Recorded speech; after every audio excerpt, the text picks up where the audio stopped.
অভিনয় শিল্পী সংঘ বাংলাদেশে যতগুলো অর্গানাইজেশন আছে, এই অভিনয় সংক্রান্ত এবং নির্মাণ ক্ষেত্রে যতগুলো অর্গানাইজেশন আছে, সবচাইতে শক্তিশালী সংগঠন হচ্ছে অভিনয় শিল্পী সংঘ। এর সদস্য সংখ্যা 1200-র উপরে।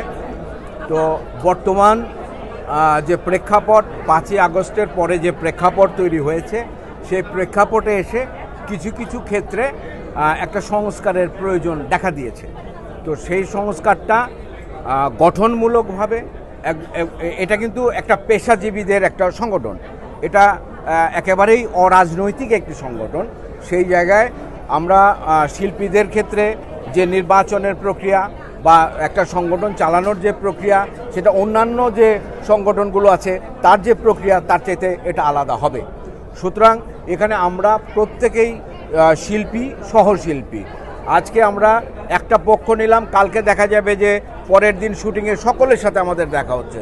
সুতরাং আমরা প্রথম থেকেই চেষ্টা করেছি এটাকে একটি এমন সহাবস্থানের সংগঠন তৈরি করা যাতে বিবাদটা একেবারে না হয়।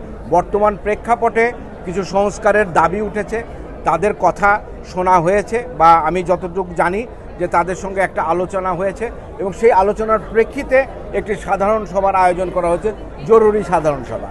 এই জরুরি সাধারণ সভার মাধ্যমে এই সংকটের অতি দ্রুত সমাধান হবে বলে আমরা মনে করি, এবং একটি সময় ধরে, আমার ব্যক্তিগত মতামত, একটি সময় ধরে একটি নির্বাচনের ব্যবস্থা যদি করা যায়, নতুনভাবে আবার সংগঠনটা সক্রিয় হবে। এখন যে অবস্থায় আছে, যে স্থবিরতা আছে, এটা খুব অতি দ্রুত সমাধানের জন্যই কিন্তু 28 তারিখে সভাটা ছিল, সেটাকে 18 তারিখে করা হয়েছে। সুতরাং আমি মনে করি শিল্পীদের দিক থেকে শিল্পীরা যথেষ্ট সজাগ, এবং তাদের যে আরেকটি কথা আপনারা সকলেই জানেন যে এই সংগঠনটি যখন তৈরি হয়েছিল, আমরা 4 জন এটার মূল উদ্যোক্তা ছিলাম। তার মধ্যে আমি একজন, জাহিদ ছিল, তৌকির ছিল, আজিজুল হাকিম ছিল। পরবর্তী সময়ে এই সংগঠনটা আজকে 1200 সদস্য হয়েছে। আমি যেহেতু এই সংগঠনের প্রতিষ্ঠাকালীন একজন সদস্য, এবং আজকে এই সংগঠন এই অবস্থায় দাঁড়িয়েছে, এই বিশৃঙ্খলার মধ্যে দাঁড়িয়েছে, এটা আমার একটা দায়বদ্ধতা থেকে আমি এখানে এসেছি।